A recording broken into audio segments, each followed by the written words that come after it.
ಇನ್ನು ಡಿಕೆ ಶಿವಕುಮಾರ್ ನೀಡಿದ nut Bolt ಹೇಳಿಕೆಗಿಂತ Sadhu Kokila ದೊಡ್ಡ ಮಟ್ಟದಲ್ಲಿ ಸದ್ದು ಮಾಡ್ತಾ ಇದ್ದಾರೆ. ಸಾಧು ಕೋಕಿಲ ಎಲ್ಲೋ ಒಂದು ಎಡವಟ್ಟು ಮಾಡ್ದಂಗೆ ಕಾಣ್ತಾ ಇದೆ.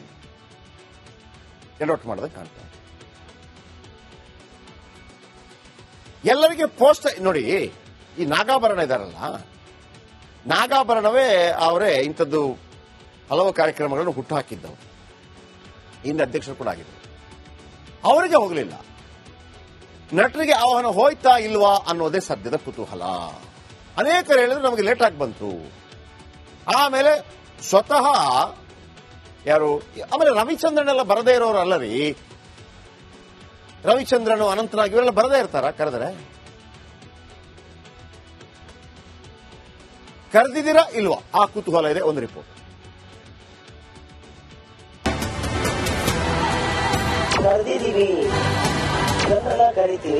ಈ ಎರಡರಲ್ಲಿ ಯಾವ್ದ್ರಿ ಸತ್ಯ?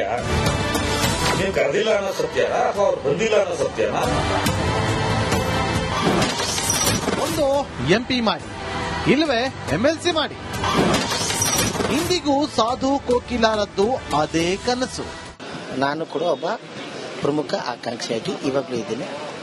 ಎಲ್ರಿಗೂ ಲೆಟರ್ಗಳು ಕೂಡ ತಲುಪಿಸಿದ್ವಿ. ಯಾಕೆಂದ್ರೆ ನಾನು ನನಗೆ ಸಿಗದೆ ಹೋಗ್ಲಿ, ನಾನು ಕಾಂಗ್ರೆಸ್ಗೋಸ್ಕರ ಕೆಲಸ ಮಾಡ್ತಾನೆ ಇರ್ತೀನಿ. ಈ ಒಂದು 15-20 ವರ್ಷಗಳಿಂದ ನಾನು ಕೆಲಸ ಮಾಡ್ತಾನೆ ಇದ್ದೇನೆ. ಡಿಕೆ ಸರ್ ಜೊತೆಯಲ್ಲಿ ಫಸ್ಟ್ ಲಾಸ್ಟ್ MP ಎಲೆಕ್ಷನ್ ಅಲ್ಲಿ ನಾನು ಜಾಯ್ನ್ ಆಗಿದ್ದು. ಅಲ್ಲಿ ಸೆಂಟ್ರಲ್ ಟಿಕೆಟ್ ಕೂಡ ಆಕಾಂಕ್ಷಿ ಆಗಿದೆ ಲೋಕಸಭೆಗೆ. ಅವಾಗ ಕೊಟ್ಟಿರಲಿಲ್ಲ,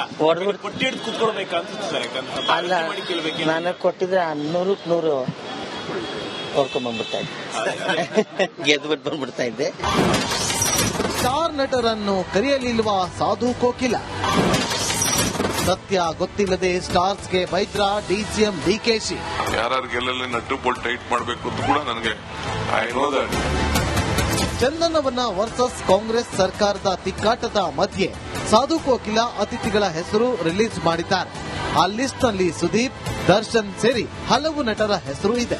ಆದ್ರೆ ಸುದೀಪ್ಗೆ ಆಹ್ವಾನವೇ ಇರಲಿಲ್ಲ ಅಂತ ಚಕ್ರವರ್ತಿ ಚಂದ್ರಚೂಡ್ ಹೇಳ್ತಿದ್ದಾರೆ. ಅವರೇ ಒಂದು ಚಾನಲ್ ಹೇಳಿಕೆ ಕೊಡ್ತಾರೆ, ಈ ಸೂಪರ್ ಸ್ಟಾರ್ಗಳನ್ನ ಕರೆದ್ರೆ 20-30 ಜನ ಬರ್ತಾರೆ, ಇನ್ನೇನು ಅವರೊಬ್ಬರು ಬರ್ಬೇಕಾ ನಡ್ಕೊಂಡು ಮನೆಯಿಂದ, ಅವರಿಗೆ ಆಸನದ ವ್ಯವಸ್ಥೆಗಳು ನಮಗೆ ಮಾಡಕ್ಕಾಗಲ್ಲ, ಕಷ್ಟ ಆಗುತ್ತೆ ನಮಗೆ ಅಂತ ಹೇಳ್ತಾರೆ. ಈ ಎರಡರಲ್ಲಿ ಯಾವ್ದ್ರಿ ಸತ್ಯ? ನೀವು ಕರೆದಿಲ್ಲ ಅನ್ನೋ ಸತ್ಯನ ಅಥವಾ ಅವ್ರು ಬಂದಿಲ್ಲ ಅನ್ನೋ ಸತ್ಯನ ಅಥವಾ ನೀವು ಮಾತನಾಡೋದ್ರದ ಅಪಭ್ರಂಶಗಳ ಸತ್ಯನ? ಕರೆದಿದ್ದೀವಿ, ಜನರೆಲ್ಲ ಕರಿತೀವಿ. ಒಂದ್ ನಾ ಹೇಳೋದನ್ನ ಕೇಳಿಸ್ಕೊಳ್ಳಿ. ನೀವೇನೇನೋ ತಿರ್ಗ್ಸಕ್ಕೆಲ್ಲ ಹೇಳ್ತೀವಿ. ಎಲ್ರಿಗೂ ನಾವು ಪೋಸ್ಟಲ್ ಕಳಿಸ್ತೀವಿ. ಪರ್ಸನಲ್ ಆಗಿ ಕರಿಬೇಕು ಅಂದ್ರೆ ಅವ್ರನ್ನ ಒಬ್ಬರನ್ನೇ ಕರೆದಿರೋದು. ಪರ್ಸನಲ್ ಯಾರು ಸ್ಟೇಜ್ ಮೇಲೆ ಯಾರು ಇರ್ತಾರೋ ಅವ್ರನ್ನ ಪರ್ಟಿಕ್ಯುಲರ್ ಕರೀಲೇಬೇಕು ನಾವು. ಅದನ್ನ ಯಾರು ಕರೆದಿದ್ದೀವಿ? ನಮ್ ಗೆಸ್ಟ್ ಯಾರು ಅನ್ಕೊಂಡಿದ್ವಿ? ಡಾಕ್ಟರ್ ಶಿವರಾಜ್ ಕುಮಾರ್ ಅವ್ರನ್ನ ವೇದಿಕೆ ಮೇಲೆ ಕರೀಲೇಬೇಕು. ಅವ್ರು ನಮ್ಮ ಗೆಸ್ಟ್. ಅವ್ರಿಗೆ ಪರ್ಟಿಕ್ಯುಲರ್ ನಾವು ಕರಿತೀವಿ. ಮಿಕ್ಕಿದವ್ರಿಗೆಲ್ಲ ಪರ್ಸನಲ್ ಹೋಗಿರುತ್ತೆ. ಕೆಲವರಿಗೆ ಹೇಳಿರ್ತೀವಿ, ಕೆಲವರಿಗೆ ಮಾತಾಡಿರ್ತೀವಿ, ಕೆಲವರಿಗೆ ನಾನು ಹೋಗಿ ಕೊಟ್ಟಿರ್ತೀನಿ. ಸಾಧು ಕೋಕಿಲ ಮಾತಿಗೆ ಮಂಜು ಕಿಡಿ. ಚಿತ್ರರಂಗಕ್ಕೆ ಇವಾಗ ದಟ್ಟು ಬೋಟು ಟೈಟ್ ಮಾಡೋದ್ರಲ್ಲಿ ತಪ್ಪಿಲ್ಲ. ಟೈಟ್ ಯಾರು ಮಾಡಬೇಕು? ಫಸ್ಟ್ ಅಕಾಡೆಮಿ ಮಾಡಬೇಕು. ಅಕಾಡೆಮಿ ಕರೆದು ಅವರು ಏತಿಗಿದಾಯ್ತು, ಇದು ಯಾವ ಕಾರಣಕ್ಕೋಸ್ಕರ ಆಯ್ತು, ಏತ್ ಬಂದಿಲ್ಲ ಅಂತಿತ್ತು. ಯಾವುದೇ ಕಲಾವಿದರನ್ನಾಗ್ಲಿ ಯಾರನ್ನೋ ಹೆಸರು ತಗೊಂಡಿಲ್ಲ ಅವರು. ಡಿಕೆ ಶಿವಕುಮಾರ್ ಕರೆಕ್ಟ್ ಆಗಿದ್ದಾರೆ. ಸಾಧು ಕೋಕಿಲ ನಟನೆ ಬದಲು ರಾಜಕೀಯದಲ್ಲಿ ಭವಿಷ್ಯ ನೋಡುತ್ತಿದ್ದಾರೆ. ಅವರ ಮುಂದಿನ ಜರ್ನಿ ಎಷ್ಟರ ಮಟ್ಟಿಗೆ ಯಶಸ್ವಿ ಆಗುತ್ತೆ ಅಂತ ಕಾದು ನೋಡೋಣ. Bureau report, republic Kannada. ಇನ್ನು ಡಿಕೆ ಶಿವಕುಮಾರ್ ನೀಡಿದ ನಟ್ಟು ಬೋಲ್ಟು ಹೇಳಿಕೆಗಿಂತ ಸಾಧು ಕೋಕಿಲ ದೊಡ್ಡ ಮಟ್ಟದಲ್ಲಿ ಸದ್ದು ಮಾಡ್ತಾ ಇದ್ದಾರೆ. ಸಾಧು ಕೋಕಿಲ ಎಲ್ಲೋ ಒಂದು ಎಡವಟ್ಟು ಮಾಡ್ದಂಗೆ ಕಾಣ್ತಾ ಇದೆ.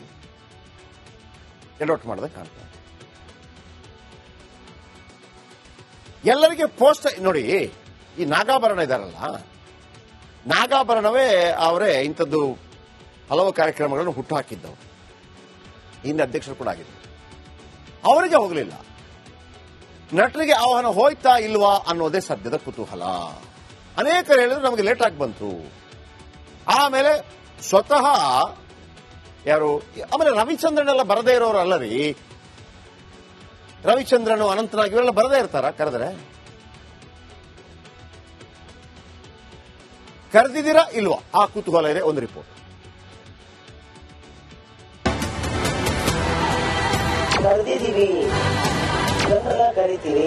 ಈ ಎರಡರಲ್ಲಿ ಯಾವ್ದ್ರಿ ಸತ್ಯ?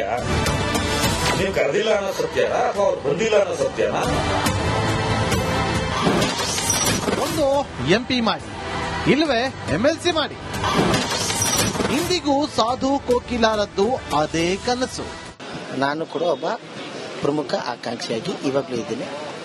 ಎಲ್ರಿಗೂ ಲೆಟರ್ಗಳು ಕೂಡ ತಲುಪಿಸಿದ್ದೀನಿ. ಯಾಕೆಂದ್ರೆ ನಾನು ನನಗೆ ಸಿಗದೆ ಹೋಗ್ಲಿ, ನಾನು ಕಾಂಗ್ರೆಸ್ಗೋಸ್ಕರ ಕೆಲಸ ಮಾಡ್ತಾನೆ ಇರ್ತೀನಿ. ಈ ಒಂದು 15-20 ವರ್ಷಗಳಿಂದ ನಾನು ಕೆಲಸ ಮಾಡ್ತಾನೆ ಇದ್ದೇನೆ. DK ಸರ್ ಜೊತೆಯಲ್ಲಿ ಫಸ್ಟ್ ಲಾಸ್ಟ್ MP ಎಲೆಕ್ಷನ್ ಅಲ್ಲಿ ನಾನು ಜಾಯ್ನ್ ಆಗಿದ್ದು. ಅಲ್ಲಿ ಸೆಂಟ್ರಲ್ ಟಿಕೆಟ್ ಕೂಡ ಆಕಾಂಕ್ಷಿ ಆಗಿದೆ ಲೋಕಸಭೆಗೆ, ಅವಾಗ ಕೊಟ್ಟಿರಲಿಲ್ಲ. ಕೊಟ್ಟಿದ್ದು ಕೂತ್ಕೊಳ್ಬೇಕು ಅನ್ಸುತ್ತೆ. ಅಲ್ಲ, ನಾನು ಕೊಟ್ಟಿದ್ರೆ 100 ಹೊರ್ಕೊಂಡ್ಬಂದ್ಬಿಡ್ತಾ ಇದ್ದೆ, ಗೆದ್ಬಿಟ್ಟು ಬಂದ್ಬಿಡ್ತಾ ಇದ್ದೆ.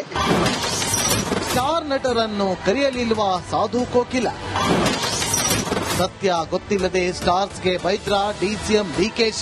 ಯಾರು ಗೆಲ್ಲಲ್ಲಿ ನಟ್ಟು ಬೋಲ್ಟ್ ಟೈಟ್ ಮಾಡಬೇಕು ಅಂತ ಕೂಡ ನನಗೆ ಚಂದನವನ ವರ್ಸಸ್ ಕಾಂಗ್ರೆಸ್ ಸರ್ಕಾರದ ತಿಕ್ಕಾಟದ ಮಧ್ಯೆ ಸಾಧು ಕೋಕಿಲ ಅತಿಥಿಗಳ ಹೆಸರು ರಿಲೀಸ್ ಮಾಡಿದ್ದಾರೆ.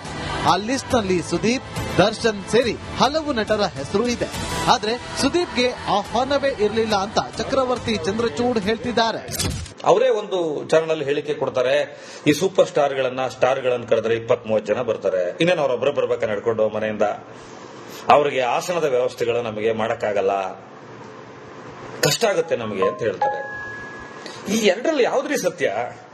ನೀವು ಕರೆದಿಲ್ಲ ಅನ್ನೋ ಸತ್ಯನಾ, ಅಥವಾ ಅವ್ರು ಬಂದಿಲ್ಲ ಅನ್ನೋ ಸತ್ಯನಾ, ಅಥವಾ ನೀವು ಮಾತನಾಡೋದ್ರದ ಅಪಭ್ರಂಶಗಳ ಸತ್ಯನಾ? ಕರೆದಿದ್ದೀವಿ, ಜನರೆಲ್ಲ ಕರಿತೀವಿ. ಒಂದ್ ನಿಮಿಷ ನಾ ಹೇಳೋದನ್ನ ಕೇಳಿಸ್ಕೊಳ್ಳಿ. ನೀವೇನೇನೋ ತಿರ್ಗ್ಸಕ್ಕೆಲ್ಲ ಹೇಳ್ತೀವಿ. ಎಲ್ರಿಗೂ ನಾವು ಪೋಸ್ಟಲ್ಲಿ ಕಳಿಸ್ತೀವಿ. ಪರ್ಸನಲ್ ಆಗಿ ಕರಿಬೇಕು ಅಂದ್ರೆ ಅವ್ರನ್ನ ಒಬ್ಬರನ್ನೇ ಕರೆದಿರೋದು. ಪರ್ಸನಲ್ ಯಾರು ಸ್ಟೇಜ್ ಮೇಲೆ ಯಾರು ಇರ್ತಾರೋ ಅವ್ರನ್ನ ಪರ್ಟಿಕ್ಯುಲರ್ ಕರೀಲೇಬೇಕು ನಾವು. ಅದನ್ನ ಯಾರು ಕರೆದಿದ್ದೀವಿ? ನಮ್ ಗೆಸ್ಟ್ ಯಾರು ಅನ್ಕೊಂಡಿದ್ವಿ? ಡಾಕ್ಟರ್ ಶಿವರಾಜ್ ಕುಮಾರ್ ಅವ್ರನ್ನ ವೇದಿಕೆ ಮೇಲೆ ಕರೀಲೇಬೇಕು. ಅವ್ರು ನಮ್ಮ ಗೆಸ್ಟ್. ಅವ್ರಿಗೆ ಪರ್ಟಿಕ್ಯುಲರ್ ನಾವು ಕರಿತೀವಿ. ಮಿಕ್ಕಿದವ್ರಿಗೆಲ್ಲ ಪರ್ಸನಲ್ ಹೋಗಿರುತ್ತೆ, ಕೆಲವರಿಗೆ ಹೇಳಿರ್ತೀವಿ, ಕೆಲವರಿಗೆ ಮಾತಾಡಿರ್ತೀವಿ, ಕೆಲವರಿಗೆ ನಾನು ಹೋಗಿ ಕೊಟ್ಟಿರ್ತೀನಿ. ಸಾಧು ಕೋಕಿಲ ಮಾತಿಗೆ ಮಂಜು ಕಿಡಿ. ಚಿತ್ರರಂಗಕ್ಕೆ ಇವಾಗ ದಟ್ಟು ಬೋಲ್ಟು ಟೈಟ್ ಮಾಡೋದ್ರಲ್ಲಿ ತಪ್ಪಿಲ್ಲ. ಟೈಟ್ ಯಾರು ಮಾಡಬೇಕು? ಫಸ್ಟ್ ಅಕಾಡೆಮಿ ಮಾಡಬೇಕು. ಅಕಾಡೆಮಿ ಕರೆದು ಅವರು ಏತ್ಗಿದಾಯ್ತು, ಇದು ಯಾವ ಕಾರಣಕ್ಕೋಸ್ಕರ ಆಯ್ತು, ಏತ್ ಬಂದಿಲ್ಲ ಅಂತಿತ್ತು. ಯಾವುದೇ ಕಲಾವಿದ್ರನ್ನಾಗ್ಲಿ ಯಾರನ್ನೋ ಹೆಸರು ತಗೊಂಡಿಲ್ಲ ಅವರು. DK ಶಿವಕುಮಾರ್ ಕರೆಕ್ಟ್ ಆಗಿದ್ದಾರೆ. ಸಾಧು ಕೋಕಿಲ ನಟನೆ ಬದಲು ರಾಜಕೀಯದಲ್ಲಿ ಭವಿಷ್ಯ ನೋಡುತ್ತಿದ್ದಾರೆ. ಅವರ ಮುಂದಿನ ಜರ್ನಿ ಎಷ್ಟರ ಮಟ್ಟಿಗೆ ಯಶಸ್ವಿ ಆಗುತ್ತೆ ಅಂತ ಕಾದು ನೋಡೋಣ. Bureau report, republic Kannada. ಇನ್ನು DK ಶಿವಕುಮಾರ್ ನೀಡಿದ ನಟ್ಟು ಬೋಲ್ಟು ಹೇಳಿಕೆಗಿಂತ ಸಾಧು ಕೋಕಿಲ ದೊಡ್ಡ ಮಟ್ಟದಲ್ಲಿ ಸದ್ದು ಮಾಡ್ತಾ ಇದ್ದಾರೆ. ಸಾಧು ಕೋಕಿಲ ಎಲ್ಲೋ ಒಂದು ಎಡವಟ್ಟು ಮಾಡ್ದಂಗೆ ಕಾಣ್ತಾ ಇದೆ.